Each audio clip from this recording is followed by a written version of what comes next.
Start.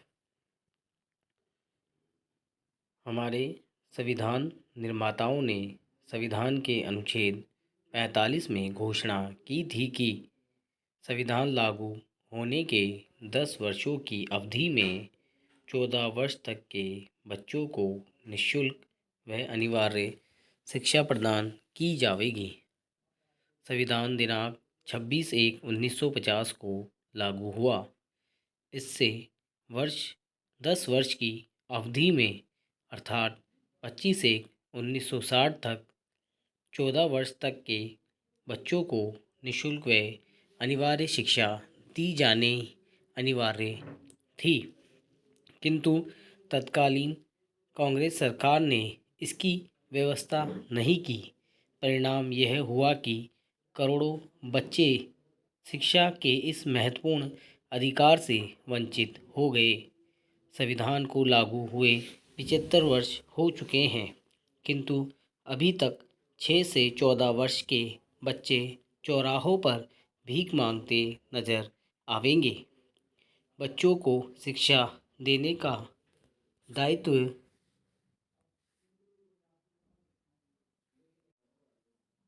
राज्य का था, किंतु राज्य ने उपेक्षा में ही इसे निभाया और अपने संविधान के इस दायित्व को प्राइवेट विद्यालयों पर छोड़ दिया। प्राइवेट विद्यालयों ने न तो शिक्षा के स्तर पर ध्यान दिया और न आवश्यक स्कूल ही खोले।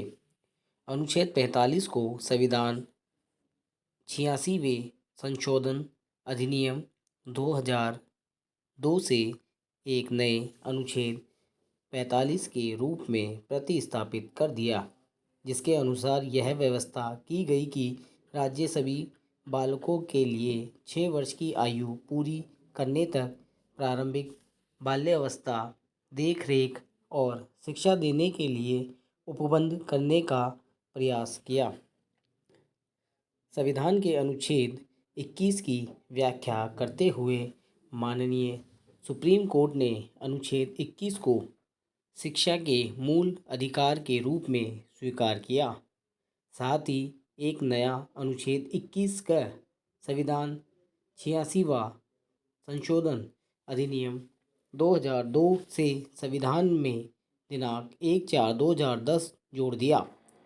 इस नए प्रावधान से 6 वर्ष से 14 वर्ष तक की आयु के बालकों के लिए निःशुल्क और अनिवार्य शिक्षा देने की ऐसी रीति में राज्य विधि द्वारा अवधारित करे उपबंध करेगा।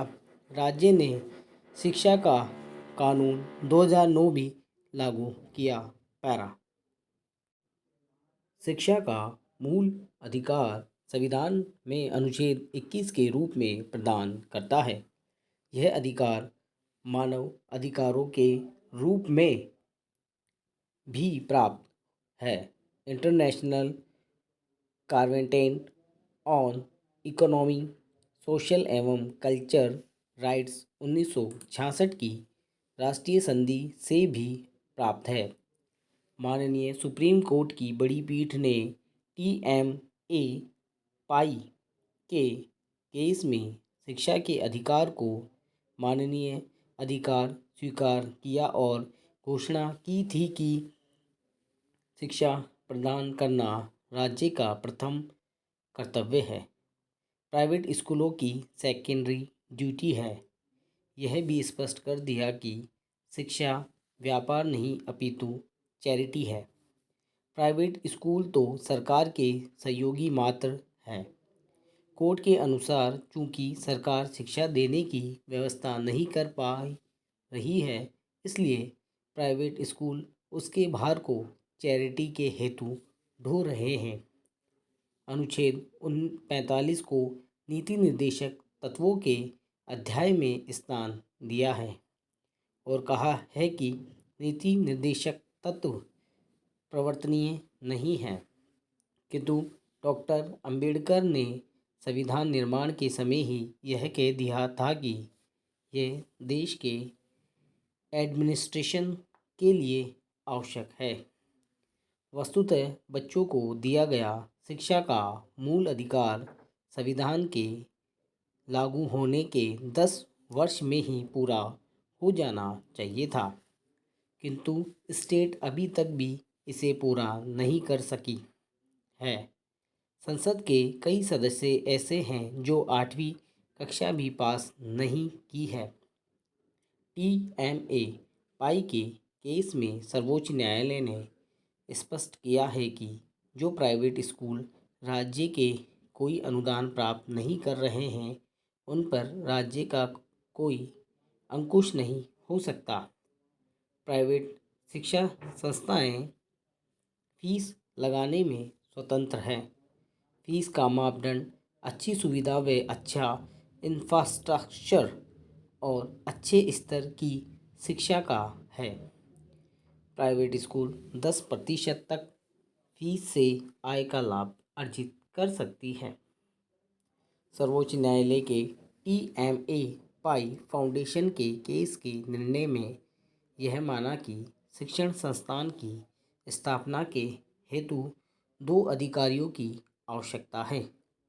प्रथम, स्कूल में भर्ती का अधिकार और दूसरी, उचित फीस का ढांचा। इसके हेतु 4 सिद्धांत को आधार माना है। शिक्षा व्यापार नहीं है, अपितु चैरिटी का सिद्धांत पर आधारित है।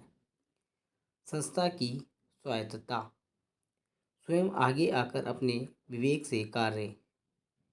सहयोग का सिद्धांत, सर्वोच्च न्यायालय ने अपने सभी निर्णयों में इसे स्वीकार किया है कि बिना प्राइवेट स्कूल की साझेदारी के शिक्षा के अधिकार की सत्यता को राज्य साकारता नहीं दे सकता।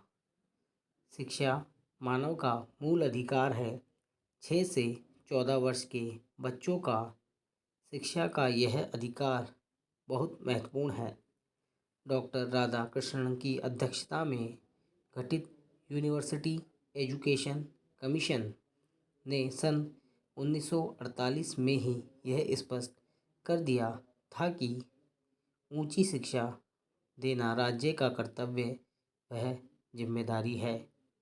स्टॉप।